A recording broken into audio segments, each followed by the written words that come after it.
Welcome to Windows server training. So இன்றைக்கி lab setup பண்ணுறதுக்கு முன்னாடி நம்ம ஆக்டிவ் டைரக்டரி பேசிக்ஸ் வந்து தியரி கோ த்ரூ பண்ணிடலாம்.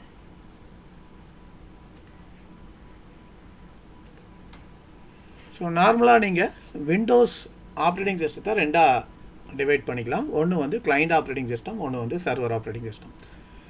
கிளைண்ட் ஆப்ரேட்டிங் சிஸ்டம்ங்கிறது starts from Windows NT 4.0 workstation, Windows 2000 professional அப்படியே ஸ்டார்ட் பண்ணிங்கன்னா XP Vista 7, 8, 8.1, Windows 10. ஸோ இப்போ Windows 11 ரிலீஸ் ஆகிருக்கு. ஸோ இதுக்கு ஈக்குவலண்ட்டாக இன்னொரு காலத்தில் பார்த்தீங்கன்னா சர்வர் ஆப்ரேட்டிங் சிஸ்டம் இருக்கும். அதாவது என்னென்னா இந்த Windows 8க்கு காம்பேட்டபிளான சர்வர் ஆப்ரேட்டிங் சிஸ்டம் என்னென்னா Windows Server 2012. Windows 10க்கு காம்பேட்டபிளான சர்வர் ஆப்ரேட்டிங் சிஸ்டம் என்னென்னா Windows Server 2016. ஸோ ஃபஸ்ட்டு வந்து உங்களுக்கு என்னென்ன கிளைண்ட் ஆப்ரேட்டிங் சிஸ்டம்ஸ் இருக்குது, அதுக்கு ஈக்குவலண்ட்டான காம்பேட்டபிள் சர்வர் ஆப்ரேட்டிங் சிஸ்டம் என்னங்கிறது நமக்கு தெரியணும். Starts from Windows NT 4.0 work ஸ்டேஷனில் ஸ்டார்ட் பண்ணி அப் டு இப்போ Windows 11 கிளைண்ட் ஆப்ரேட்டிங் சிஸ்டத்துக்கு காம்பேட்டபிளான சர்வர் ஆப்ரேட்டிங் சிஸ்டம் என்னன்னு பார்த்தீங்கன்னா நீங்கள் Windows 2022 சர்வரும் கான்ஃபிகர் பண்ணலாம், Windows 2025 சர்வரும் கான்ஃபிகர் பண்ணலாம். ஸோ நார்மலாக யூசர் இன்டர்ஃபேஸ்னு எடுத்திங்கனாவே விண்டோஸில் ரெண்டு டைப்பான யூசர் இன்டர்ஃபேஸ் இருக்கும். ஒன்று வந்து கிராஃபிக்கல் யூசர் இன்டர்ஃபேஸ், இன்னொன்று வந்து கமாண்ட் லைன், அதாவது text line command line user interface. So ஒரு கிளைண்ட் ஆப்ரேட்டிங் சிஸ்டம்னு எடுத்திங்கன்னா உங்களுக்கு அதில் நிறைய எடிஷன்ஸ் இருக்கும். ஃபார் எக்ஸாம்பிள் Windows 10 எடுத்துட்டிங்கன்னா Windows 10ல் ஹோம் இருக்கும். ஹோமுங்கிறது உங்களுக்கு ரொம்ப பேசிக்கான ஒரு edition. Windows 10 Pro, Windows 10 Enterprise, Windows 10 Education, இந்த மாதிரி அதர் எடிஷன்ஸில் பார்த்தீங்கன்னா கம்பேர் டு Windows 10 விட உங்களுக்கு அதிகமான ஆடட் ஃபீச்சர்ஸாக இருக்கும். அதனால் நீங்கள் லேப்டாப் வாங்கினீங்கனாலும் சரி, இல்லை OEM டெஸ்க்டாப் அசம்பிள் பண்ணிங்கனாலும் சரி, Windows 10 ஹோம் வந்து பை டிஃபால்ட்டாக உங்களுக்கு இன்ஸ்டால் பண்ணி கொடுப்பாங்க. அதை நீங்கள் செக் பண்ணிக்கோங்க. Windows 10 ஹோம் வந்து ரொம்ப வெரி பேசிக் எடிஷன், அதில் எந்த விதமான ஆடட் ஃபீச்சர்ஸும் இருக்காது.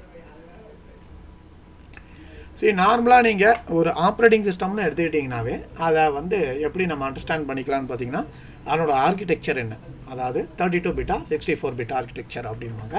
ஸோ இப்போ நார்மலாக ரீசெண்டாக வரக்கூடிய கிளைண்ட் ஆப்ரேட்டிங் சிஸ்டம் எல்லாமே பார்த்தீங்கன்னா உங்களுக்கு 64 பிட் ஆப்ரேட்டிங் சிஸ்டம் தான் சப்போர்ட் பண்ணும்.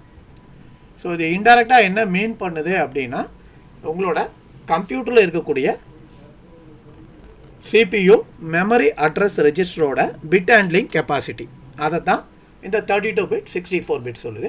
பிகாஸ் நம்ம எந்த இன்புட் கொடுத்தாலுமே கம்ப்யூட்டர் என்ன அண்டர்ஸ்டாண்ட் பண்ணிக்கணும் இன் டர்ம்ஸ் ஆஃப் பைனரி. பைனரினா என்ன, once and zeros. C once and zeros இந்த சென்ஸ் உங்களோட பைனரியோட பேஸ் என்னன்னு பார்த்தீங்கன்னா 2. அப்போ நீங்கள் 2/32 2/64 கால்குலேட் பண்ணிங்க. இட் இன்டெரக்ட்லி மீன்ஸ் நீங்கள் 32 பிட் ஆப்ரேட்டிங் சிஸ்டம் போட்டிங்கன்னா உங்களோட ரேம் வந்து it will support 4 GB RAM. 64 bit operating system நீங்கள் இன்ஸ்டால் பண்ணிங்கன்னா உங்களோட computer will support greater than 4 GB RAM. So ப்ரீவியஸாக என்னோடய கம்பெனியில் என்னாச்சு, நான் ட்ரைனிங் பர்பஸ்க்காக ஒரு சிஸ்டம் வாங்கியிருந்தேன். அது வந்து Core i5 16 GB RAM. By மிஸ்டேக்காக நான் 32 GB இன்ஸ்டால் பண்ணிட்டேன். எனக்கு 16 GB காட்டுமா இல்லை என்னோட 4 GB காட்டுமா அப்படிங்கிறத நான் செக் பண்ணுறதுக்காக போட்டிருந்தேன். 32 பிட் ஆப்ரேட்டிங் சிஸ்டம் நீங்கள் இன்ஸ்டால் பண்ணிங்கன்னா உங்களோட லேப்டாப்பாக இருக்கட்டும், OEMமாக இருக்கட்டும், மேனுவலாக நீங்கள் அசம்பிள் பண்ணுற சிஸ்டமாக இருக்கட்டும், உங்களுக்கு 3.9 GB ரேமுக்கு மேலே காட்டாது. இதுதான் மெயினான difference between 32 bit operating system 64 bit operating system. So இதுதான் உங்களுக்கு மெயினாக இன்டர்வியூஸ்லேயே கேட்கலாம். 32 பிட் இந்த சென்ஸ் சிபியூவில் இருக்கக்கூடிய மெமரி அட்ரஸ் ரெஜிஸ்டரோட பிட் ஹேண்ட்லிங் கெப்பாசிட்டி தான். கைஸ் திருப்பி ஒரு தடவை சொல்கிறேன், சிபியூவில் இருக்கக்கூடிய மெமரி அட்ரஸ் ரெஜிஸ்டரோட பிட் ஹேண்ட்லிங் கெப்பாசிட்டி தான் இந்த 32 பிட் 64 பிட் இண்டிகேட் பண்ணுது. இட் மீன்ஸ் தட் 2/32 நீங்கள் கால்குலேட் பண்ணாலும் 4 GB ரேம் சப்போர்ட் பண்ணும். 2/64 போட்டிங்கன்னா கிரேட்டர் தேன் 4 GB சப்போர்ட் பண்ணும். ஸோ இந்த மாதிரி பேசிக்கான விஷயங்கள் வந்து நீங்கள் விண்டோஸ் படிக்கும்போது உங்களுக்கு தெரிஞ்சிருக்கும். கிளைண்ட் ஆப்ரேட்டிங் சிஸ்டம்னா என்ன, சர்வர் ஆப்ரேட்டிங் சிஸ்டம்னா என்ன, 32 பிட் ஆர்கிடெக்சர்னா என்ன, 64 பிட் ஆர்கிடெக்சர்னா என்னங்கிறது தெரிஞ்சிருக்கும். ஸோ அதுக்காக தான் நான் அந்த lab setup Windows server lab setup configure பண்ணுறதுக்கு முன்னாடி ஸோ இந்த தியரியை உங்களுக்கு கோ த்ரூ பண்ணுறேன். ஸோ ஒரு சிஸ்டத்தோட இன்ஃபர்மேஷனை எப்படி வியூ பண்ணலாம் அப்படின்னு பார்த்தீங்கன்னா விண்டோஸ் ஆர்கி நீங்கள் ரன் விண்டோவில் நீங்கள் என்ன போடணும் அப்படின்னு பார்த்தீங்கன்னா வின் வெர்ஷன், வின் VER அப்படின்னு போட்டிங்கன்னா உங்களோட சிஸ்டத்தோட வெர்ஷன் தெரிஞ்சிடும். வெர்ஷன் இன் த சென்ஸ் உங்களோட கரண்ட் ஆப்ரேட்டிங் சிஸ்டம் நீங்கள் லேப்டாப் டெஸ்க்டாப்பில் இன்ஸ்டால் பண்ணியிருக்கக்கூடிய கரண்ட் ஆப்ரேட்டிங் சிஸ்டம் என்ன, அதனோட வெர்ஷன் என்னங்கிறத எப்படி தெரிஞ்சுக்கலான்னு பார்த்தீங்கன்னா, நீங்கள் ரன் விண்டோ ஓப்பன் பண்ணிக்கோங்க. ரன் விண்டோ ஓப்பன் பண்ணுறதுக்கு விண்டோஸ் கீ ஆர் கீ சைமல்டேனியஸாக அழுத்தினீங்கன்னா ரன் விண்டோ ஓப்பன் ஆயிரும். அந்த ரன் விண்டோவில் நீங்கள் வின் வெர்ஷன் WIN VERனு அடிச்சிங்கன்னா உங்களுக்கு வின் வெர்ஷன் நீங்கள் பார்த்துக்கலாம். இப்போ என்னோடய சிஸ்டத்தோட வின் வெர்ஷன் என்ன, நான் மைக்ரோசாஃப்ட் விண்டோஸ் 10 இன்ஸ்டால் பண்ணியிருக்கேன். Windows 10 bro operating system. என்னோட ஓஎஸ் பில்ட் நம்பர் என்ன 19045. ஸோ இந்த ரிலேட்டடான இன்ஃபர்மேஷன் நீங்கள் தெரிஞ்சுக்கணுன்னா உங்களுக்கு அந்த கமெண்ட் தெரியணும். விண்டோஸ் ஆர் போட்டு வின் வெர்ஷன்னு டைப் அடிக்கணும். வின் வெர்ஷன்னு டைப் அடிச்சிங்கன்னா உங்களுக்கு என்ன ஆகும்னு பார்த்தீங்கன்னா, நீங்கள் என்ன ஆப்ரேட்டிங் சிஸ்டம் இன்ஸ்டால் பண்ணியிருக்கீங்கிறது உங்களுக்கு தெரியும். அதனோட ஓஎஸ் பில்ட் நம்பர் தெரியும். ஓஎஸோட எடிஷன் என்னங்கிறது தெரியும். இதை ஃபைண்ட் அவுட் பண்ணுறதுக்காக இந்த கமாண்ட் வின் வெர்ஷன்.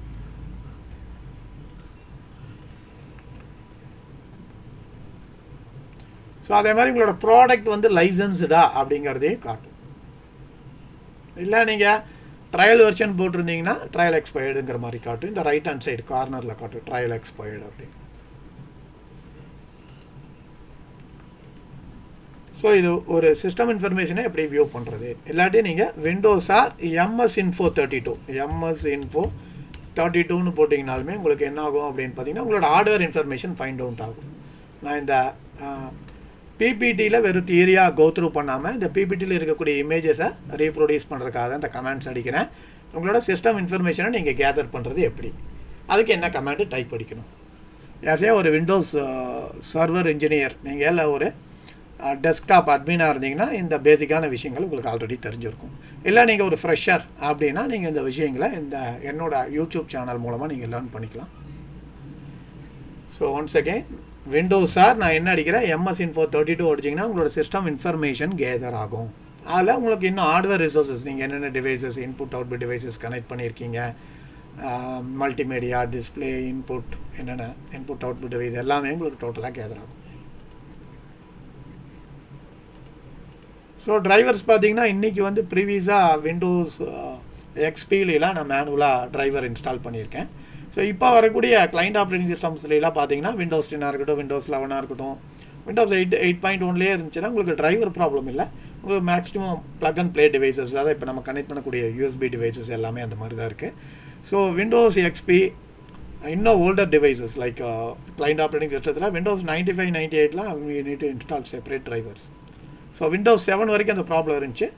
மைக்ரோசாஃப்ட் அதுக்கப்புறம் ரிலீஸ் பண்ண ஆப்ரேட்டிங் சிஸ்டம் எல்லாமே பார்த்தீங்கன்னா விண்டோஸ் 8.1லாம் உங்களுக்கு டிரைவர்ஸ் வந்து ப்ளக் அண்ட் ப்ளே டிவைசஸாக மேக்ஸிமம் வர்றதுனால உங்களுக்கு பில்ட்இன் டிரைவர்ஸே சப்போர்ட் பண்ணும்.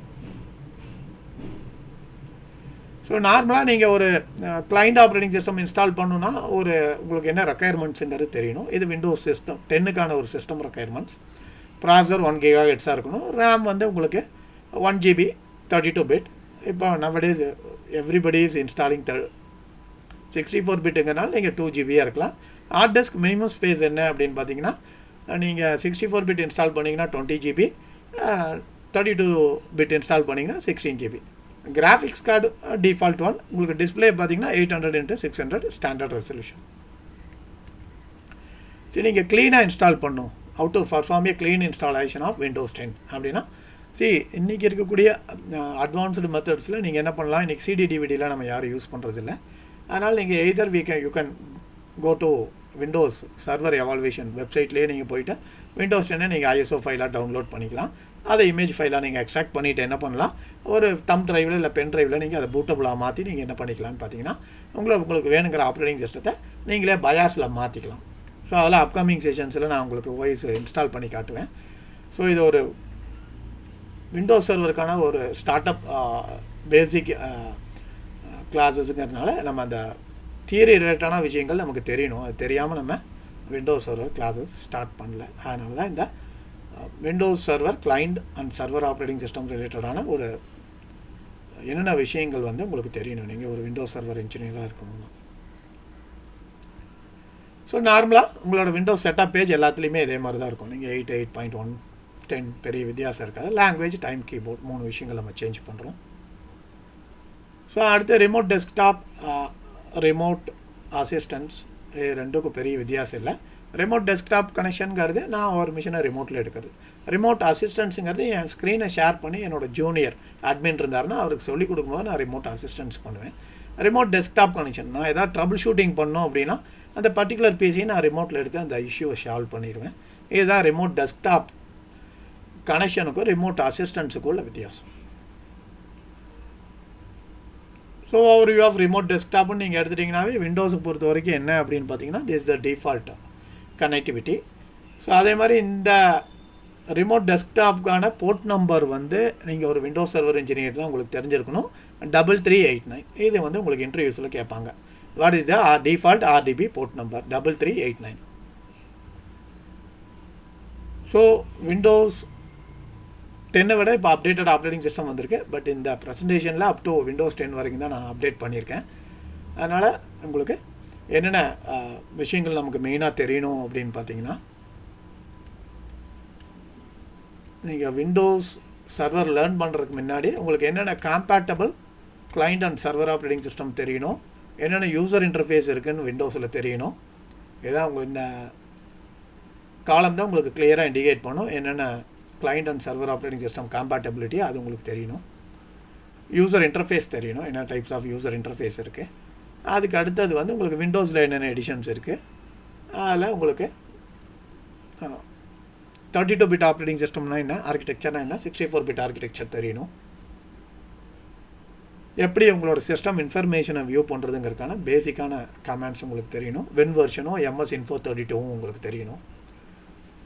டிரைவர்ஸ் வந்து இன்றைக்கி nowadays we are using plug and play டிவைஸுங்கிறதுனால உங்களுக்கு டிரைவர்ஸ் ப்ரீவியஸாக இருந்ததுன்னா நீங்கள் ஒரு விண்டோஸ் 7 இல்லை அதுக்கு பிஃபோரான ஆப்ரேட்டிங் சிஸ்டம் நீங்கள் லேர்ன் பண்ணியிருந்தீங்கன்னா விண்டோஸ் டிரைவர்ஸ் எப்படி இன்ஸ்டால் பண்ணுறதுங்கிறது உங்களுக்கு தெரியும்.